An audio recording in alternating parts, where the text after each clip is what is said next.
Gipaubos na sa kinalit nga drug test kanina mga personnel sa Lapu-Lapu City Disaster Office. Ang report ni Nico Sereno. Gipatawag unta ang mga personnel sa Lapu-Lapu DRRM alang sa ilang year-end assessment. Apan dito na di ay nagpaabot ang mga sakop sa close-up o City of Lapu-Lapu Office for Substance Abuse Prevention.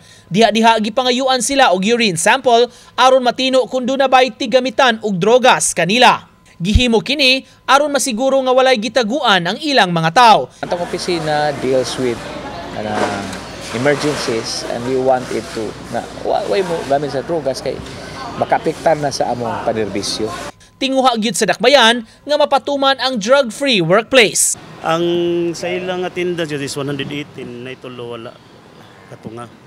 Sa pagkutlo ning balita, wala pa'y resulta sa testing kung may nagpositibo ba. Sa pagkutlo ning balita, wala pa'y resulta sa testing. Ang resulta, ipahibaw sab sa mga labaw alang sa ilang pag-aksyon kabahin niini sa dagan sa ilang pangempleyo.